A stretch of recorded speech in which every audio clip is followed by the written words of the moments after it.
beautiful people, and welcome to the Jennifer Diamond channel.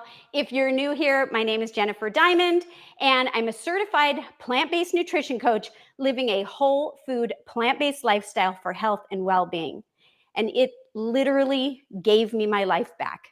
And I know it can help you with yours too. And this session is a really special one because it's about something that touches every single one of us. Our food, our planet, and the future we're creating for generations to come. So today I am honored to be joined by one of my personal friends, Dr. Sailesh Rao, who is a systems specialist with a Ph.D. from Stanford, who helped shape the modern internet that we all use today. And today he's one of the most respected voices explaining why our food system, especially animal agriculture, is central to the climate crisis. He is very passionate about this topic and has focused his whole world on making it better for all of us. He is the founder and executive director of Climate Healers, author of multiple books, including Carbon Dharma, The Occupation of Butterflies, Carbon Yoga, The Vegan Metamorphosis, The Pinky Promise, There Is a Planet B, and more. And I have some of those books right here. He's an executive producer for such documents that you may have seen, and if not, you should check them out, like Cowspiracy, What the Health, They're Trying to Kill Us, and more. Sailesh brings a rare and powerful perspective, combining decades of experience designing the infrastructure of the modern internet with a deep commitment to healing the Earth's climate. So I want to welcome you, Sailesh. I am so excited that you're here with us today. Thank you for having me, Jennifer. This is amazing. Thank you. Yes, absolutely. And Sailesh and I, just really quickly, I'll tell you that we met a few years ago at a vegan potluck in our area. And I was so intrigued by your passion and your knowledge about what is really going on with our world regarding climate change and, you know, the way we can go about fixing it. And I'm also friends with his wife, your wife, and, you know, we enjoy group getaways and have had many dinner parties together, including one last week, which we all enjoyed. And there were 14 of us there, and we were all eating plants. Right. So I'm really excited about what you offered to share here today with all of us. And I want to welcome everyone in the chat. I'm just going to take a second and just let you know that Todd is not behind the scenes currently. He's on his way. He got stuck in a meeting, but he wanted me to tell everyone that he says hi. And I would like to say hi to Jill Caperton. Hi, Jennifer and Todd. Hope you're both doing well. We are. Thank you. Hello, Mona Arendt, 6384. I also have Nan Cardoz. Hope everyone had a wonderful holiday. So nice to have you here. And Whole Food Plant-Based Nut Lisa. Good afternoon. Yes, Nan, we say hello. And everyone else. Apple 369 is here. Hi, so glad to have everybody here. And so it's really great to say hello. I also just want to encourage you to reach out in the chat with questions for Sailesh, so we can answer your questions. He is going to be doing a beautiful presentation. So after his presentation, if that works for you, of course, Sailesh. Yeah, sure. Okay, so if you want to, you know, think of a question or something comes out, just put 3 question marks before your question and 3 afterwards, so we don't miss any. And if you're watching this as a replay, you can still leave a question and we'll get back to you. So. Like I said, I know you have a presentation that you want to share with us today. So whenever you're ready, we can jump into that.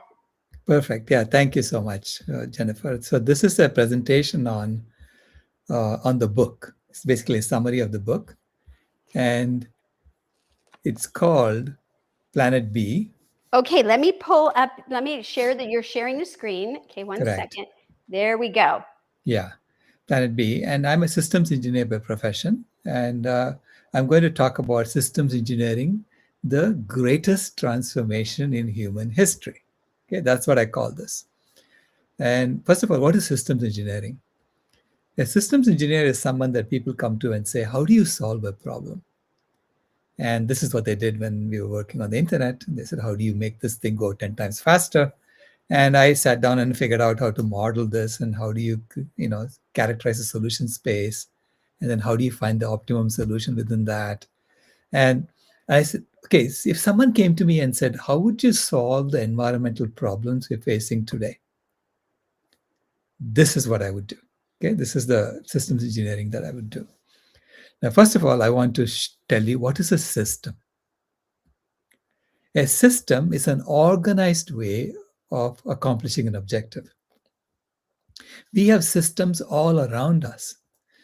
We have systems for in our body. We have a circulatory system, a digestive system, an immune system, and there are about 12 different systems in our human body.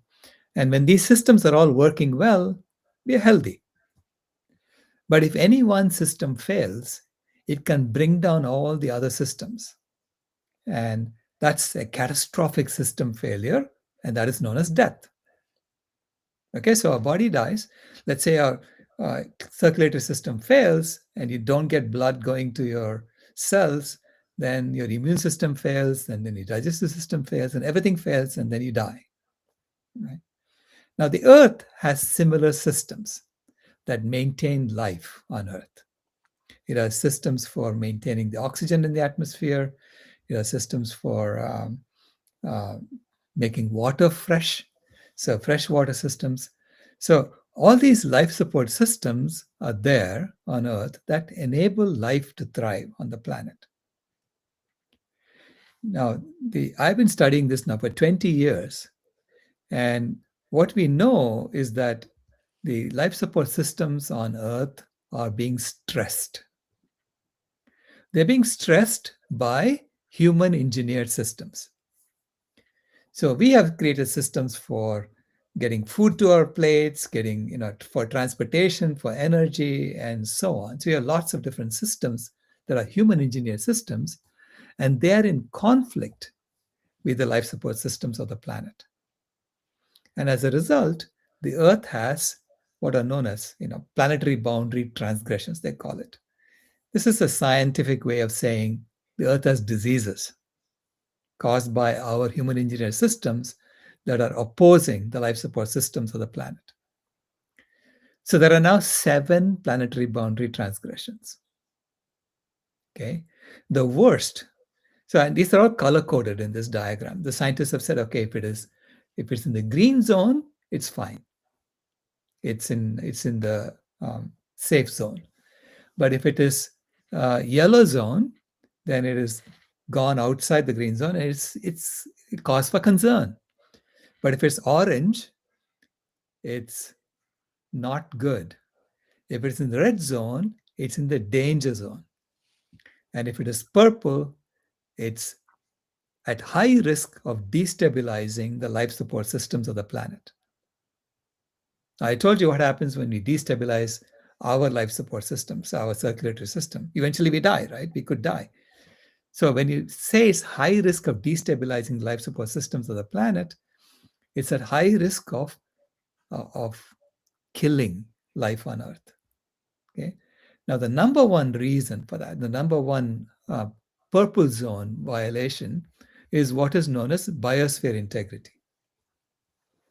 So this is basically all the wild animals on the planet, and we are killing them left and right, and they are dying off. And as they die off, they don't do the work that they were normally doing, and therefore the ecosystem around them starts dying out. And that is the worst, because we are losing species at 1,000 to 10,000 times the background rate. They're all, the animals are just disappearing off the face of the earth because we are going and taking away their habitat, or we are killing them, okay, mostly. So that's the number one purple zone violation in the planetary boundaries. Next is what is known as novel entities. What are novel entities? And these are like 150,000 different chemicals that we cooked up in the lab that the Earth had never seen before. And these chemicals, like plastics and dioxins and chemicals like that, which the Earth had never seen before, we have been pouring them out into the environment. So the Earth is now marinating in this chemical pollution. And the Earth is not able to handle all this. Okay, so that is the second purple zone violation. Then comes the third one is uh, biogeochemical flows or nitrogen and phosphorus loading. Okay, so especially the nitrogen is in the red zone. And that's from all the fertilizer that we use for growing crops. And those fertilizers, we just pour a whole bunch of them on the fields. And a lot of those fertilizers then run off from the fields into the rivers. And when they get into the rivers, they over fertilize the bottom of the rivers, and the algae grow very, very fast. When they grow very, very fast and then they die, then their decay causes all the oxygen in the water to disappear. So the fish literally die of asphyxiation. They don't get oxygen. The fish die of not being able to breathe. So these are known as dead zones in rivers. We have caused a lot of dead zones in rivers. Almost all the rivers around the world are now full of dead zones. And the mouths of rivers in the ocean are also full of dead zones. And that is the third worst planetary boundary transgression. Fourth is climate change. So the climate crisis that everybody hears about is actually number 4 out of the 7 problems that we have caused on Earth. But the media is focused on climate change. That's why I put this yellow thing there showing this is the media focus. And they only focus on fossil fuels as the leading cause of climate change. Even though I'm going to show you that animal agriculture is the leading cause, really. Okay, so it's just they tell you a story about fossil fuels so that you can go buy electric cars and solar panels and thereby grow the economy. So that's number 4. To me, climate change is like the fever that the Earth has. And these other 3 that I showed you before is like the cancer and the heart disease and the diabetes, which is even worse than the fever. Okay? Then comes land system change, which is also in the orange zone, which comes from us taking away more of the land for ourselves and not leaving enough land for wild animals. And they're literally dying because of that. They don't have any space to live in. Then comes freshwater change, which is also in the orange zone. It's actually in the yellow to orange zone. And that's, we have impacted the freshwater cycles of the planet. And so there is not enough fresh water for wild animals to drink. So they're dying of thirst. We have dammed the rivers, so they don't have water to drink in some places. And literally, some lakes are drying out and so on. So that's the problem with this. And that's causing life to die out. And that's in the orange, yellow zone. And then the last one is ocean acidification. This has just crossed the green to yellow. And this comes from us increasing the carbon dioxide in the atmosphere. And that carbon dioxide then goes and dissolves in the water and becomes carbonic acid. And the carbonic acid makes the ocean more acidic. As the ocean becomes more acidic, the shelled animals are not able to build their shells and they start dying off. And when they die off, then the animals that eat the shelled animals also die off. So then you create a cascade, up the food chain, and animals start dying out because of that. That has just crossed the green zone into the yellow zone today. This year, it crossed it this year. And then there are 2 others. There's the aerosol loading, which is all the particles we put into the atmosphere that block sunlight. That's not yet a cause for concern. It's still in the green zone. And finally is the the ozone depletion. That's in the green zone. And this used to be a big problem in the 1980s and 90s. The ozone layer. There was an ozone hole that everybody was talking about. And then they figured out a different chemical to put in our refrigerators, and slowly the ozone hole has been closing.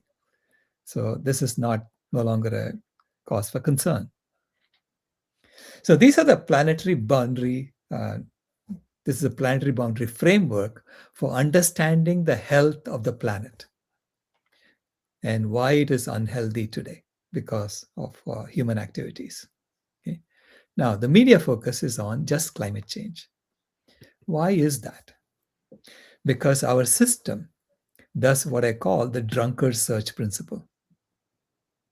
So this is a story about a drunkard who's looking for something under the light, under the street light. And a policeman asks him, "So what are you looking for, sir?" And the drunkard says, "I'm looking for the keys I dropped on the other side of the street." The policeman says, "If you drop the keys on the other side of the street, why are you looking for them here?" And the drunkard says, "Because this is where the light is." And that's exactly what we do in our system today. We look for a solution that will grow the economy, that will make money for somebody. If a solution does not make money for somebody and does not grow the economy, it is considered to be impossible. It cannot be done. You don't get funded to do it. So if these problems cannot be solved on Earth while growing the economy, this is why they keep focusing on just climate change. And within climate change, they tell you to go buy electric cars because they can then grow the economy. So we're not really solving all the problems for the planet. Okay? Just focusing on one thing that makes money for people. And of course, the richest man in the world today is someone who sells electric cars. If you look outside the media focus, if you look at all the problems, which is what I do as an engineer, when someone asks me, "How do you solve this problem?" I look at the entire thing and I say, "How do you solve the problem?" And you notice that the food system, which is shown in black dots, you can see the black dots are the role of agriculture. The food system is the leading cause of nitrogen loading, of phosphorus loading, of freshwater use, of land system change, leading cause of biodiversity loss, leading cause of functional diversity. And we are pretending it is not the leading cause of climate change. So I'm going to show you it really is still the leading cause of climate change also, but we have massaged the statistics to make it look like it's not the leading cause. It's only fossil fuels. And then we can all buy electric cars and solar panels and solve the problem. Food system, so changing the food system is key to solving all of our environmental problems. And indeed, even all our social justice issues. From a systems perspective, it is the number one thing we should be doing. Okay? Why is that? Because our food system takes more stuff from the planet than all other human activities combined. This is a block diagram from the Intergovernmental Panel on Climate Change. So this is all the scientists, several thousand scientists who got together and created this block diagram. And the bigger the arrows, the more stuff that's coming out of there. Okay. So this on the left is all the land on Earth. And then these arrows show you how much stuff is being taken out of that land. And this block is the livestock system block. This is where the animals are sitting. And the animals are eating more food. In fact, 4.5 times as much food as all humans combined. That's shown here on the right-hand side. You can see that's the food intake for human beings. So the animals are eating all this food, and this is the food that the animals produce for us.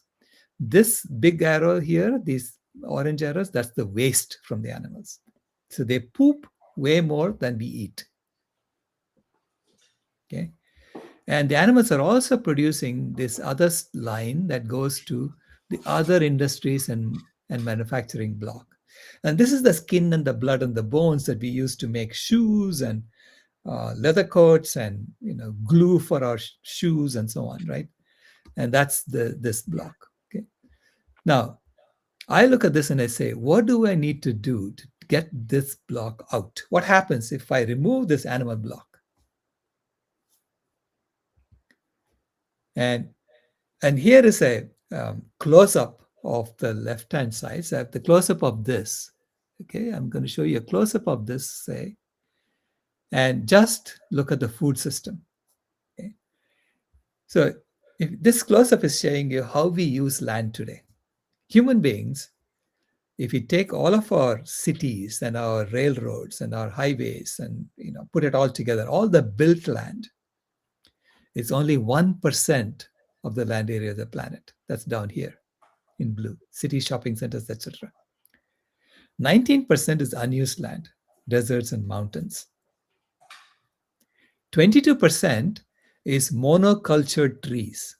So this is land used for timber and paper and things like that, where we have cut the original forest and we are planting our own trees. Okay, we are planting pine trees or whatever it is that we need to make these different things. And that's 22% of the land area of the planet. Only 9% is original forest. And that's where the wild animals still are, because they cannot live in these monocultured trees. It's just the same tree over and over. They cannot live there.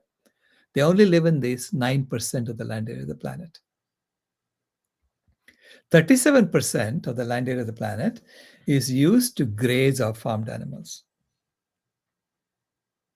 Okay, and the farmed animals are also eating half the output from our crops.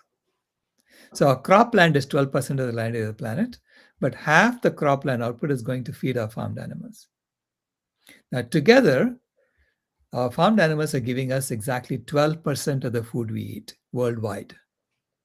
Of course, it's more in North America and Europe, but it's less in other places, and therefore the average is only 12% of the food that we eat as human beings comes from animals, from land animals. 85% comes from plants already. Okay, and that 85% comes from less than 6% of the land area of the planet. So majority of our food is coming from just 6% of the land area of the planet, 85% of the food.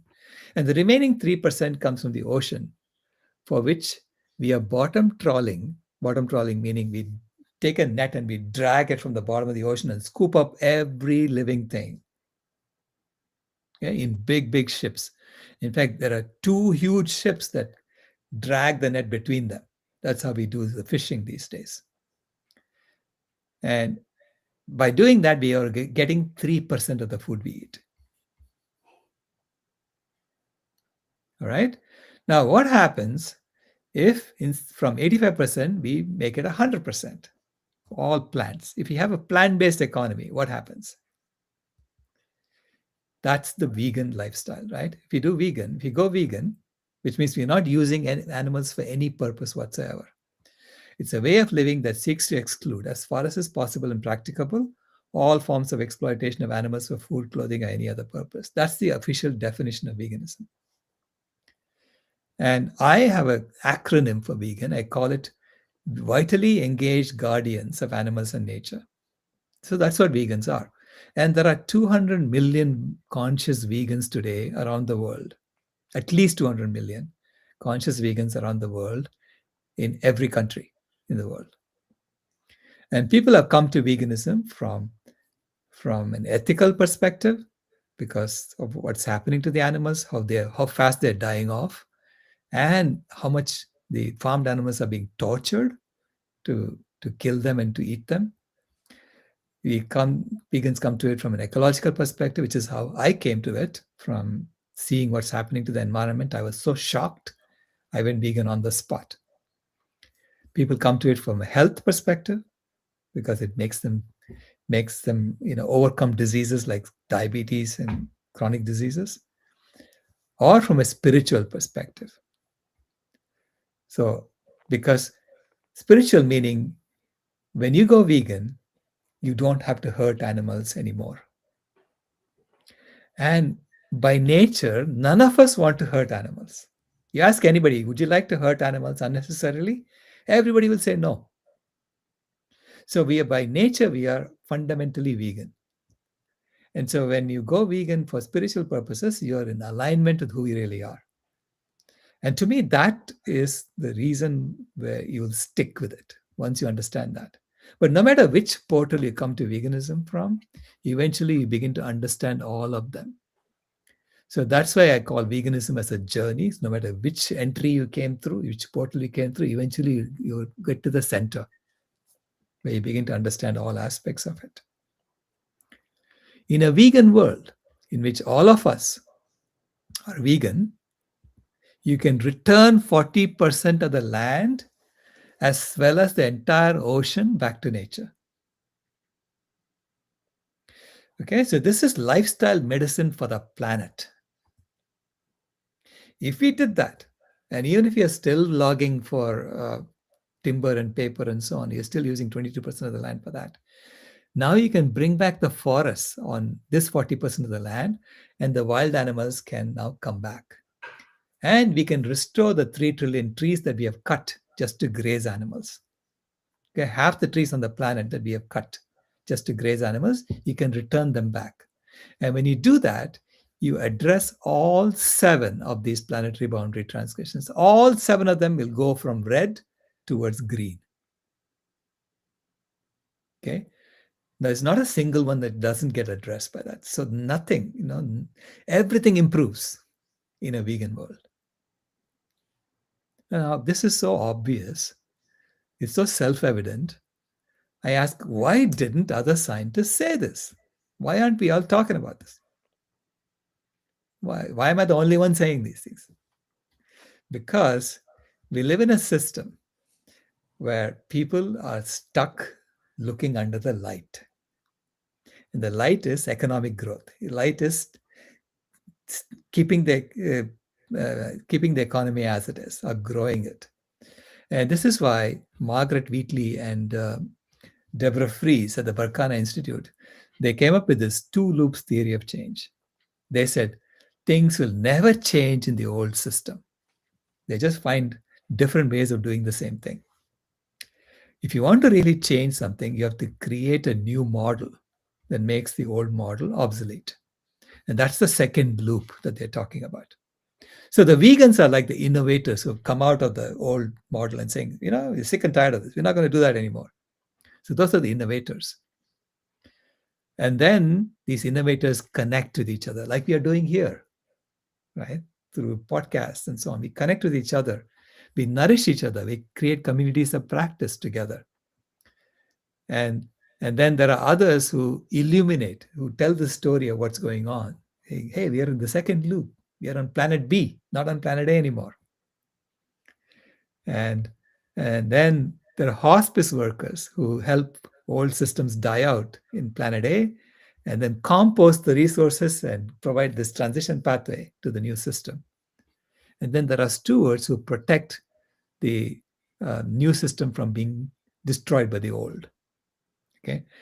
I mean, there are people in the old system who are trying to stop veganism, who are trying to say, you cannot call it this way, and they make fun of us, and they do all kinds of things to make us stop being vegan. But there are people who are protecting us, who are funding us, who are helping us in the old system, and they are the stewards. Okay, that's how this 2 loops theory of change happens. Now, I am an engineer, and I said, okay, if you really want to create the second loop, you have to do it systematically. So I came up with this Planet B framework, a systems engineering framework for transitioning from the old to the new. So I think of Planet B as the reverse of Planet A. It's the upside down version of Planet A. So Planet A to me is now upside down. And they say, you were here, Planet A. And Planet B, we became right side up. And we are now working, Planet B is designed for planetary health and world peace. Now, to get to Planet B from Planet A, here are the 6 things you need to do. Number 1, identify that Planet A is intractable. It's not going to change. So we have to validate the 2 loops theory of change, number 1. And that's how you convince people that you have to abandon it and come over to Planet B. Then you have to identify the foundational myths on Planet A. That's why it's unsustainable. It's never going to be sustainable.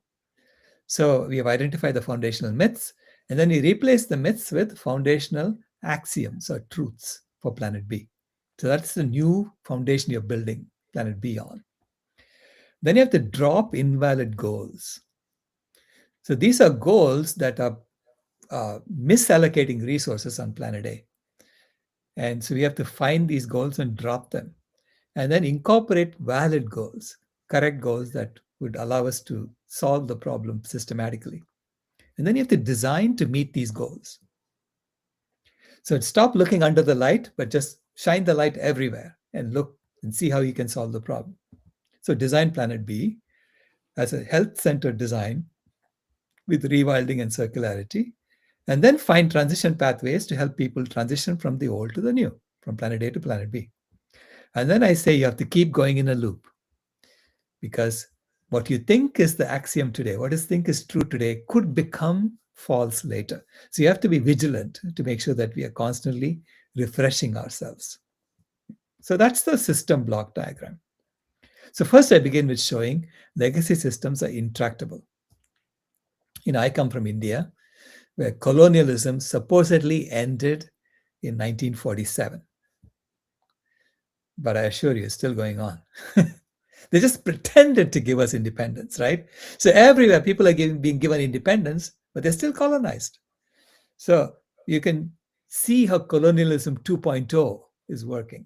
They're trying to con us. And I say, okay, you can try to con us, but we're not that stupid. We'll figure it out. So we know colonialism is still going on, even though every country got independence like 50 to 100 years ago. And slavery is still going on, even though slavery was abolished almost 200 years ago, 160 years ago. Okay? It's still going on. It's just through the prison system. Okay? Young men are thrown in jail and made to work for free. That's slavery. That's still going on. So now we know that legacy systems, they just change. They don't disappear. They just morph themselves. And so the Berkana Institute's two loops theory of change is correct. Okay, so I validate the two loops model. Then here are the foundational myths I've identified on Planet A. Number one, endless growth as the master objective. Everything needs to always grow, grow, grow, even though it's already bigger than what the planet can support. Even countries that are extracting resources at 4 to 5 times what the planet can support are still trying to grow. So growth as the master objective is number one myth. Number two, consumption and commodification as social logic. So we commodify animals, we commodify, and we con our children into consuming more and more. We show them candy at eye level in supermarkets to addict them to sugar.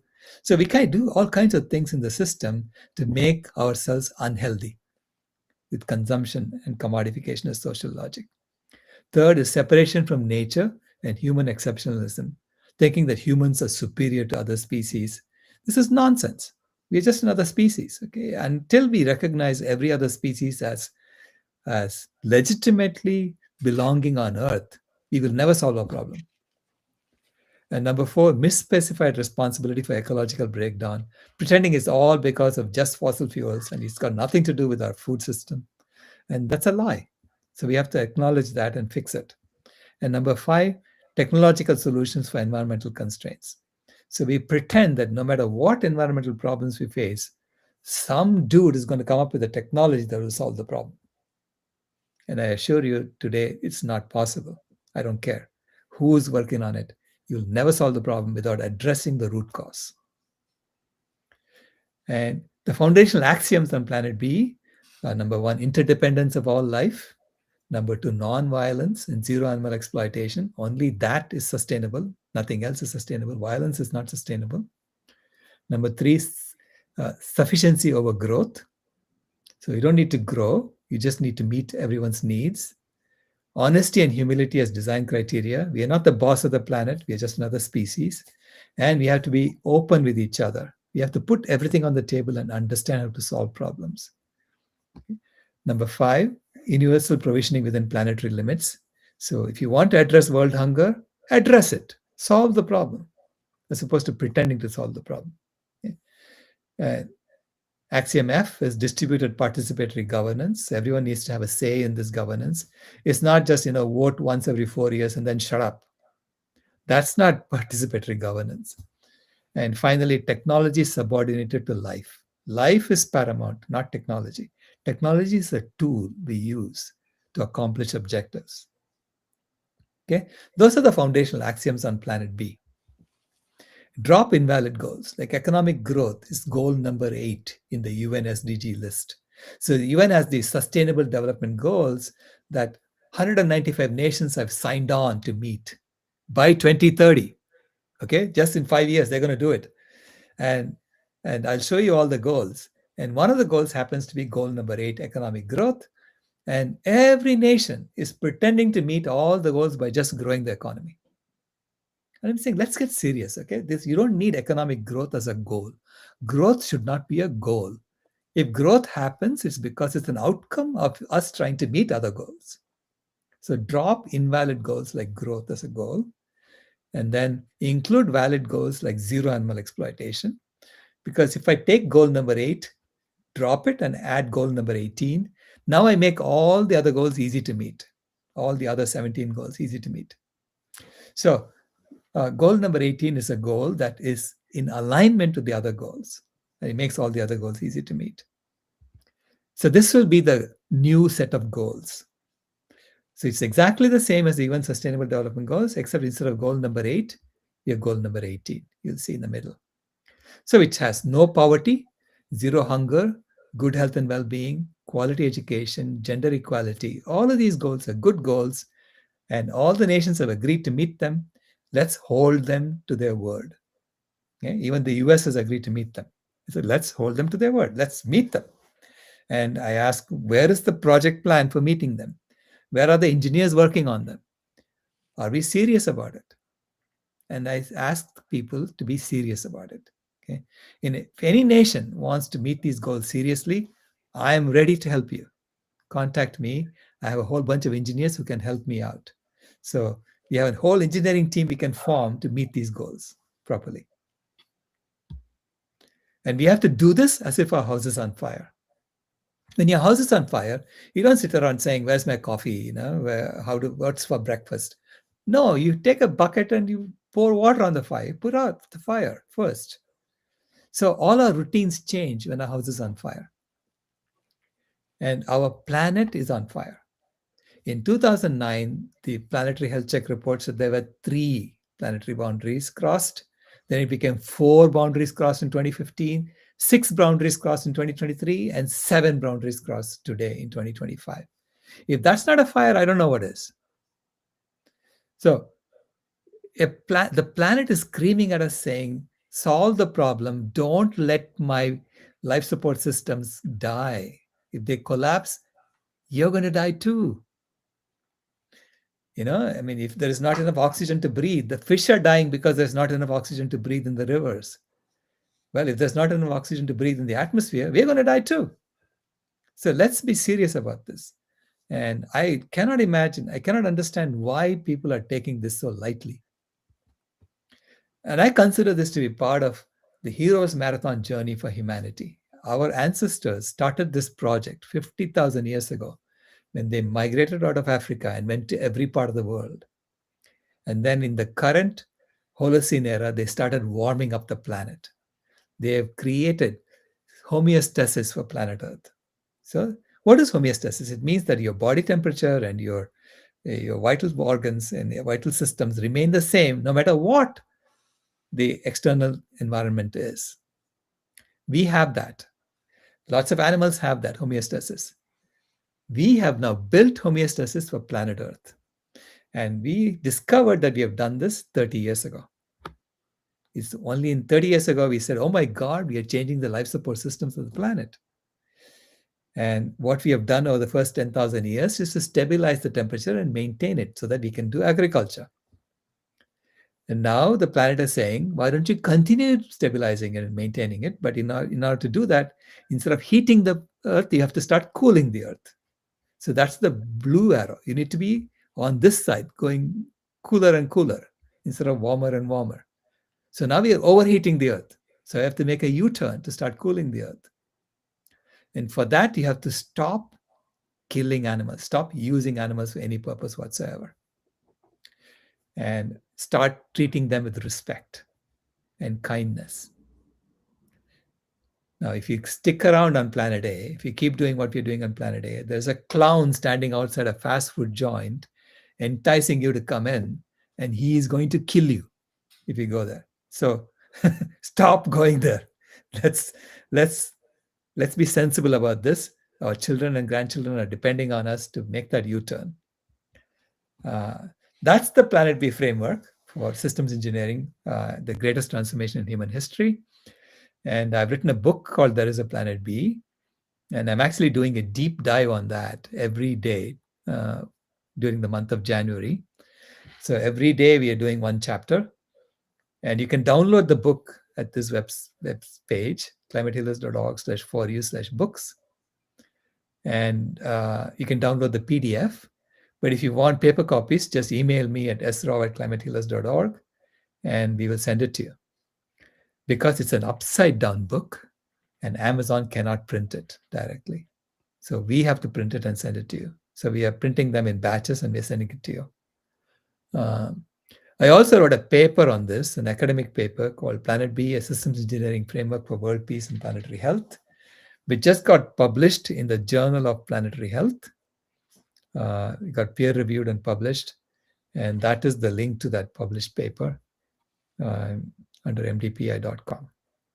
So, and that's a formal way of explaining what I just gave you in 30 minutes. Thank you very much for listening. And I hope that was helpful. Wow, that was wonderful. Very good. I loved all of your ways that you were explaining things, the charts and everything. It was really, really great. And I do want to, just kind of show this book. It's, I'm actually showing you the back because the front is the back and the back is the front. And it's a really great book. And you can read it this way and you can read some of it this way. And when you open it, the book is the right way. So it's a really fun, very thought out, strategic way that you did this to teach about such an important topic.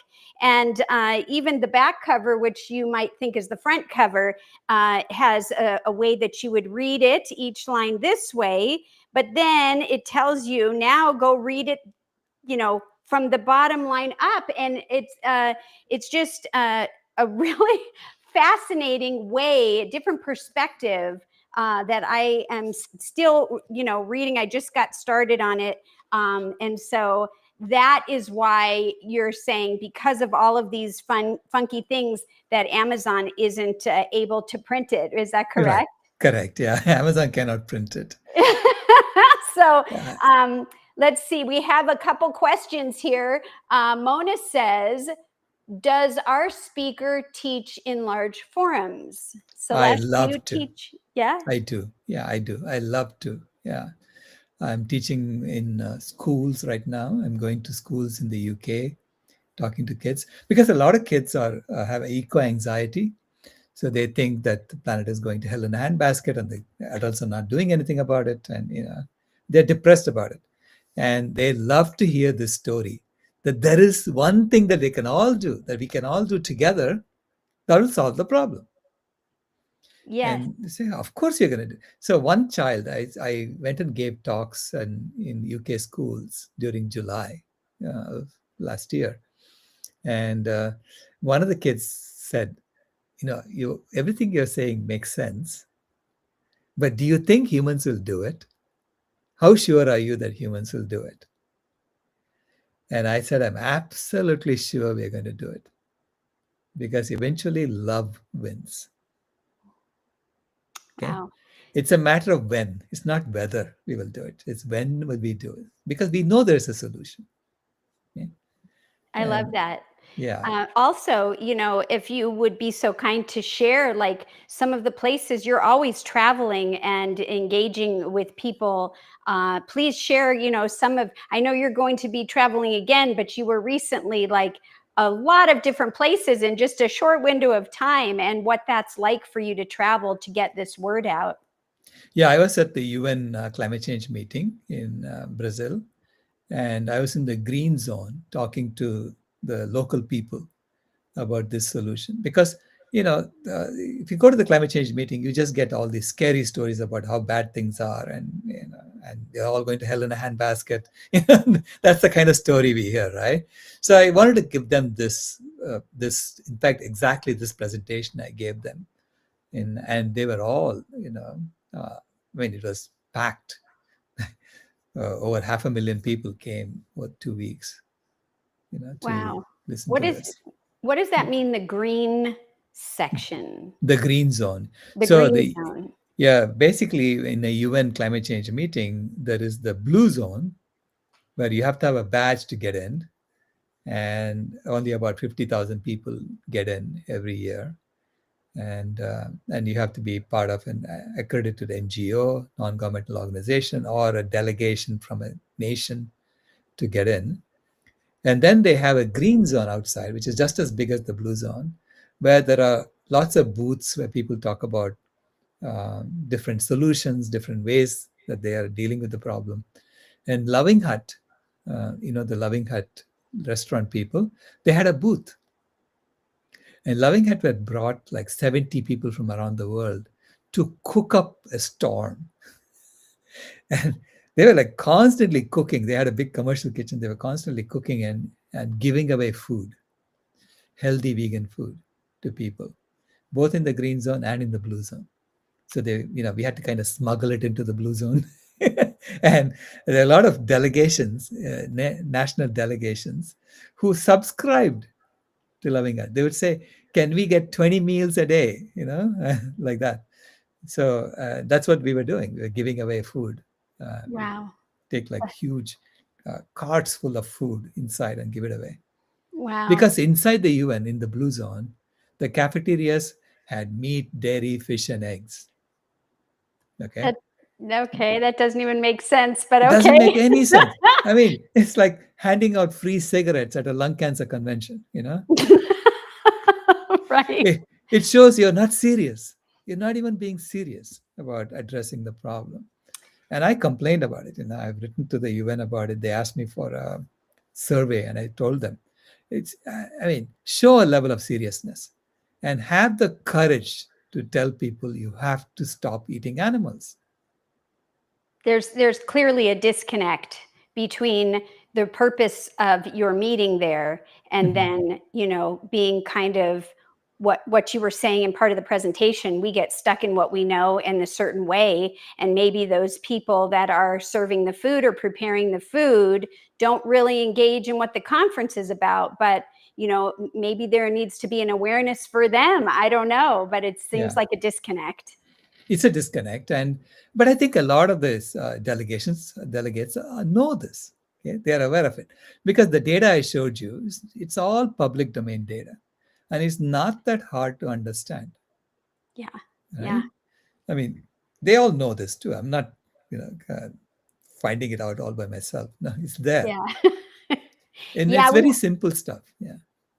Yeah, I see that, but it's still happening, and so good for you, good for them to send out a survey, good for you to be open and share, really your experience, and hopefully things will continue to change, like you said. We have another question from Mona Arendt, 6384. As a singular spiritual person, other than being vegan, what other steps could I personally be taking? Be the best version of yourself, and go and talk to people, interact with people. So be out there and glow the way you're glowing. You're a spiritual person, and I'm sure people will see your glow. They'll see your aura around you. And I want people to get inspired and say, how do you do that? And they ask you and interact with them. See, when I went vegan, normally when people go vegan, they reduce their social interactions, right? Because others are not vegan around you and they're all saying, what happened to you now, right? But I increased my social interactions instead of reducing them. I would deliberately go and stay with my relatives or my friends, and they would say, so you don't eat that anymore, and why not? And then I start explaining to them. I mean, because I love them. I go stay with them because I love them. And just like what happened to me, I was completely clueless before I saw what was going on, right? And I know that a lot of people are in the same state that I was in, because I had been lied to, and I bought all the lies, and and my eyes were closed. As soon as my eyes opened and I saw what was going on, I said, "What the heck?" I'm sure it happened to you too, right, Jennifer?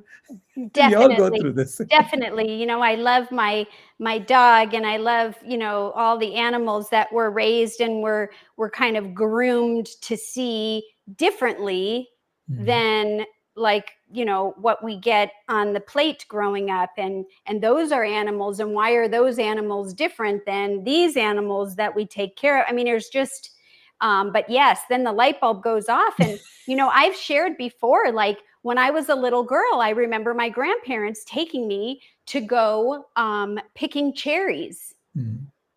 No one ever took me to a slaughterhouse.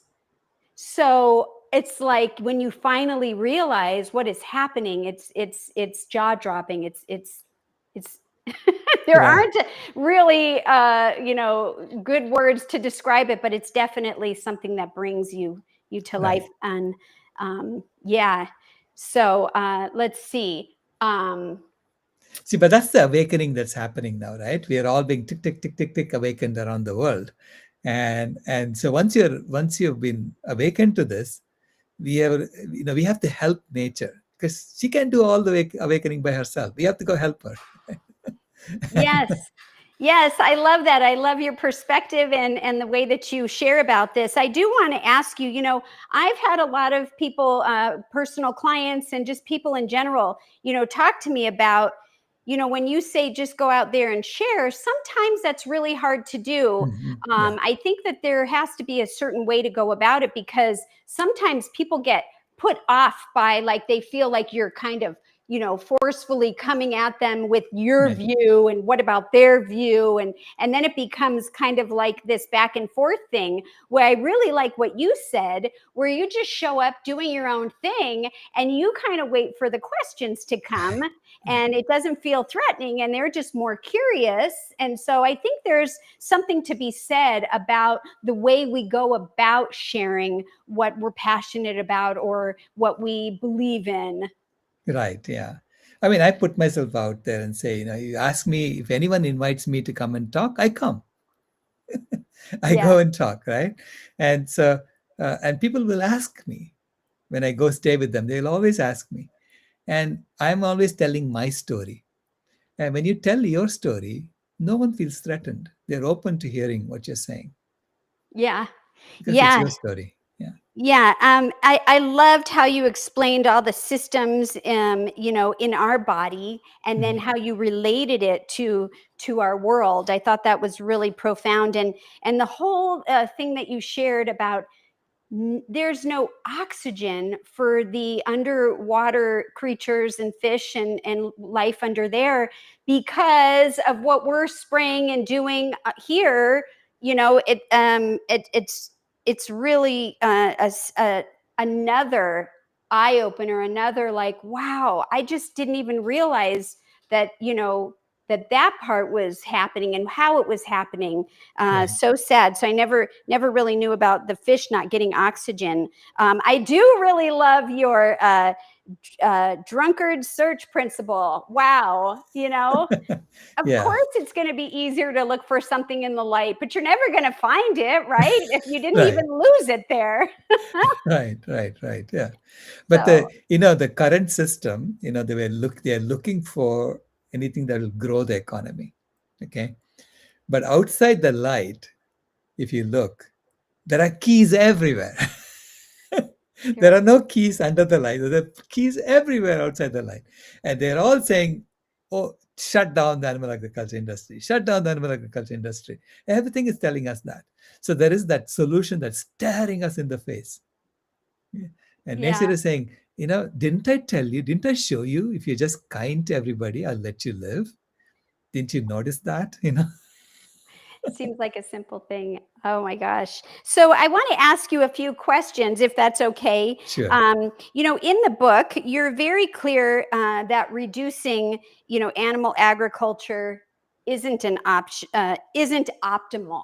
It's not optimal. It's actually very necessary. It's something that we really need to do. So why is this piece so often overlooked in climate conversations? Do you know what is the problem? Yeah, initially it's just that the people who are doing the studying, they are all still eating meat. Oh, Like I went to this largest climate change conference in 2015, okay, 10 years ago. And it was held in San Francisco. And I presented a paper saying that if you just stop eating animals, if you eliminate the animal agriculture industry, we can literally reverse climate change. So that was the calculation that we had done. And all we did was take the grasslands of the planet and replace them with original forests in the model. Okay, on the computer model, we just replaced them with original forests. And then we added up all the numbers and how much extra carbon gets sequestered when you do that. And that is greater than the amount of carbon that we have added to the atmosphere since 1750. So it turned out to be greater. On less than half the land, by the way. The other half of the land, I mean 41% of the land, on 59% of the land, we don't know what forests used to be there. So wow. at least at that time, we didn't know. So anyway, I did that calculation and I presented a paper on that. And all the scientists who came and talked to me, over 100 scientists, I would say, came and talked to me about that. And they all said, yeah, you're right. We know this. We can also do this, right? We know this. But it'll never happen. And I said, why do you say it'll never happen? And then I went to the banquet on Wednesday. There's a banquet dinner where all these scientists get together and have a banquet. And the main course was steak. And I said, aha, now I know why you think it'll never happen, because you haven't figured out how to give it up. Wow. It's like the doctor smoking camels. Yes, It's the back in the same day. problem. Scientists eating steak.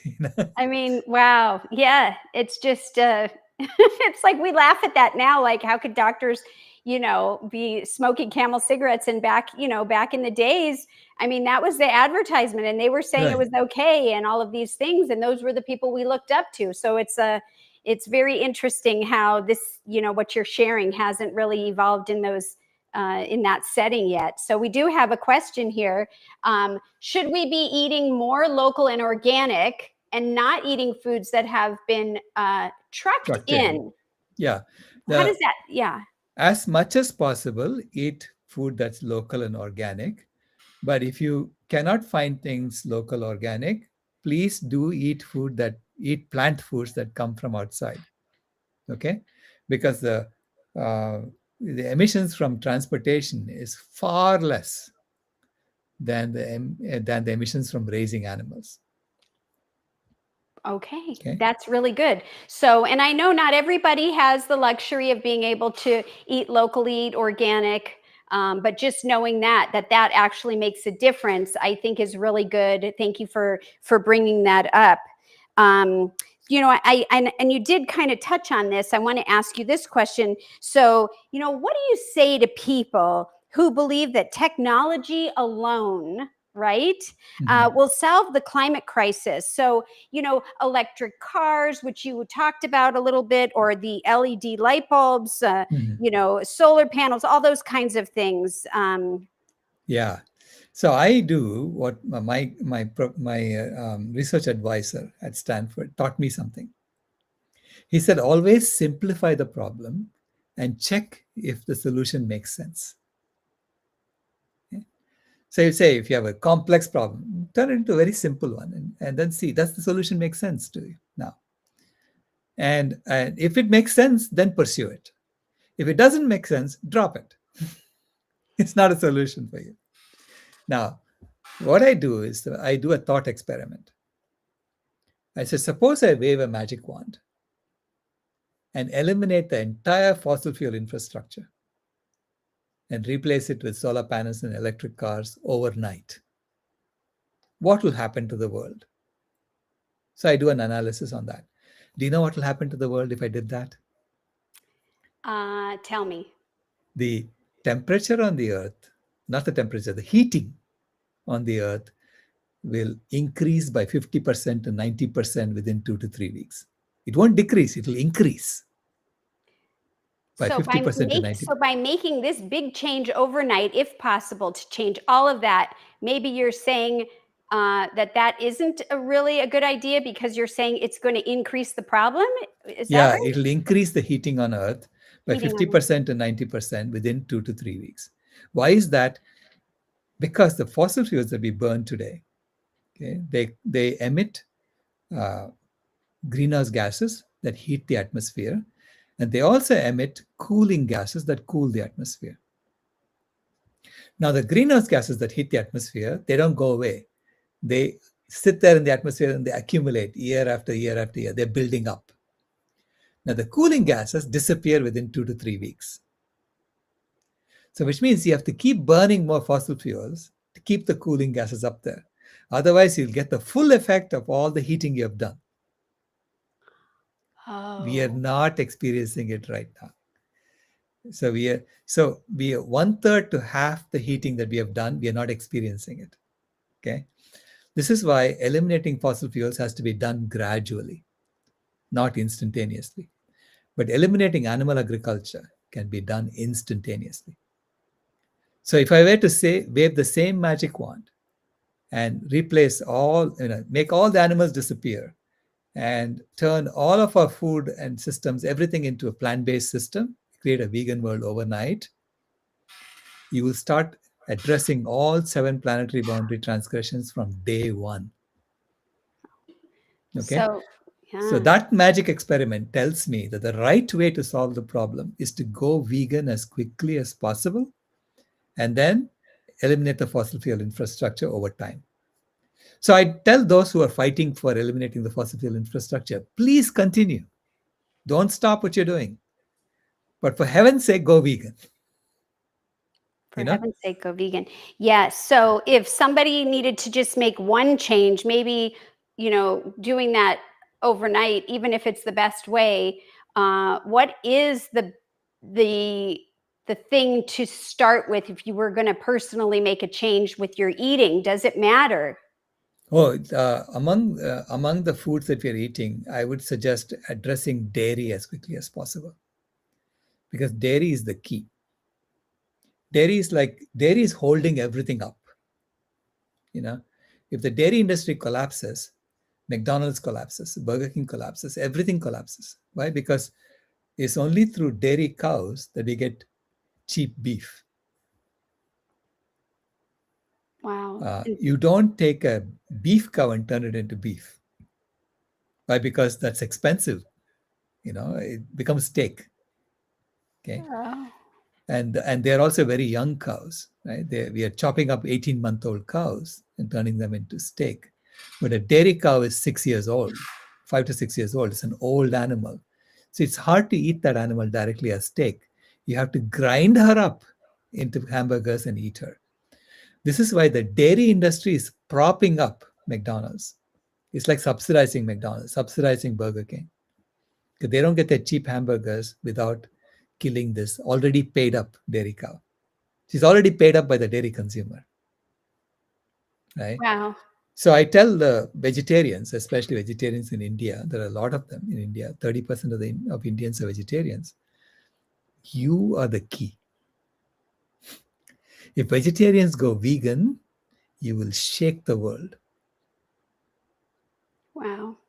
See, and I was thinking you were going to talk about cheese and the milk products that come from the, Dairy nursing cows.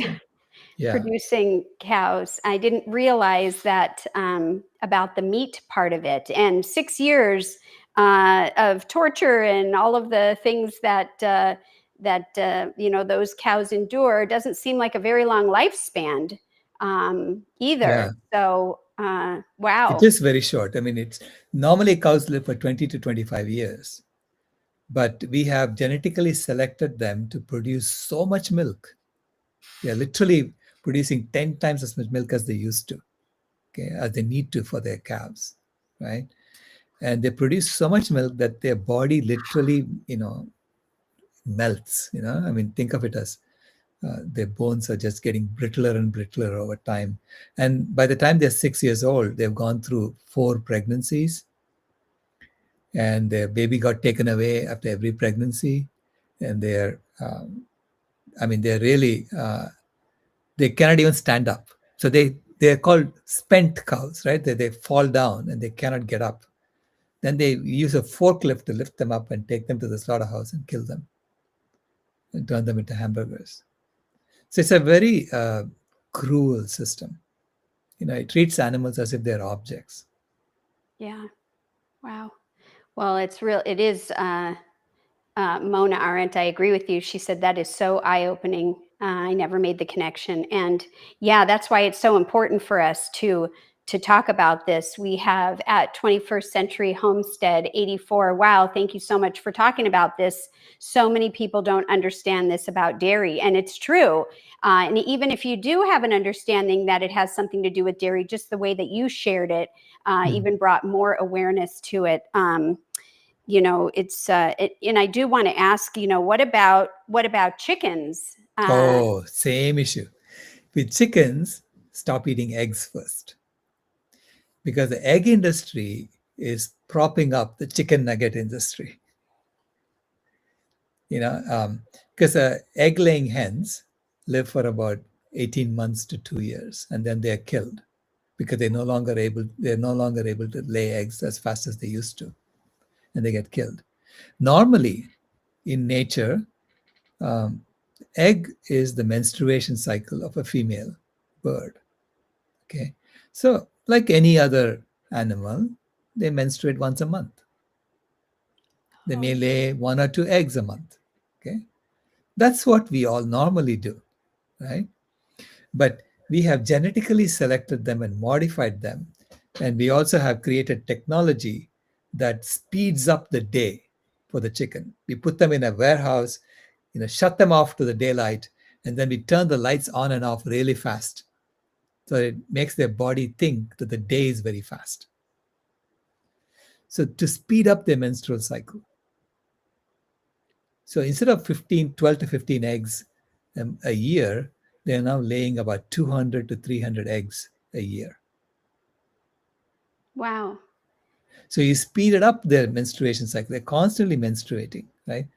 And then after 18 months to 2 years, they are spent.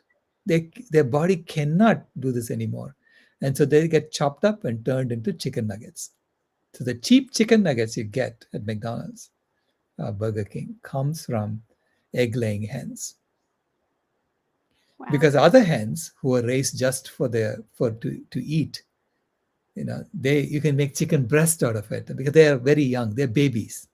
So you're chopping up baby bodies and selling it to people as chicken breasts and drumsticks and so on.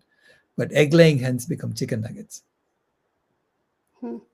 So if you stop eating eggs, you undercut the cheap chicken nugget industry. Okay. You hear that, everyone? I mean, it's all really eye-opening. So, I want to ask you a couple more things. I know we're gone over just a little bit, but No problem. I did show about this book. Your presentation was about this beautiful book. There is a Planet B, but there are so many other books and movies that we talked about, and I have some of them here. You can always reach out to Sailesh on your website. And can you share again what your website is? It's climatehealers.org. And my email is srao, S-R-A-O, @climatehealers.org. And if you want books, especially there is a Planet B book, just email me and I will have them sent out. But other books you can get on Amazon. Okay. And I also know that on Climate Healers, your website, that, there is a place if anybody wanted to donate, that you could do that if you wanted to help in that way as well. And I just want to take a minute to talk about this wonderful book. It's called The Pinky Promise. And I think that this was, and you correct me if I'm wrong, this story, which I can ask if you can share just a little bit about it, was quite the motivation in getting you to, change your focus from your original tech focus into what you're doing now. And if anyone is interested in reading this book, it's a real quick, easy book. It's got such a wonderful message. Can you just share a little bit about this one? Yeah, it's a book about my granddaughter and how, as a little child, she helped me see all the foundational myths I'm talking about. Okay, so she helped me see the foundational myths, and so I began to realize that this problem is so deep that you really have to change the entire system. You cannot do it in the old system. So it's a story about how I was educated by a little girl. That's what that book is about. And she illustrated it for me because all those things are real stories that happened between me and her. And there are 12 chapters in that. And I see them as the 12 steps of a transformation. It's like I went through AA with her, Yes. as my guide. Yeah. Yes, So, and I've met her personally, and she's a wonderful human being and a great motivation for anyone, even now.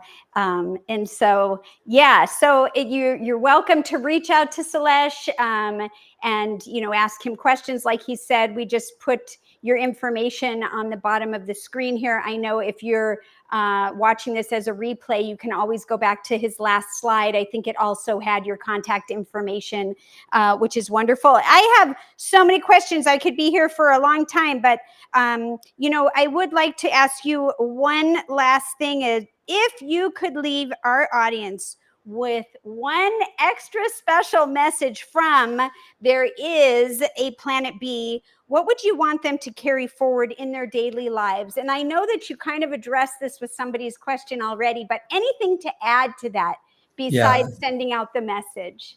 I would say, first of all, be grateful and how amazing is it that you are part of the greatest transformation in human history that everybody will be writing about in the future.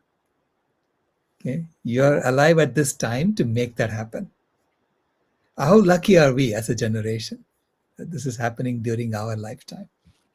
You know, uh, I'm thrilled to be alive at this time to make this happen.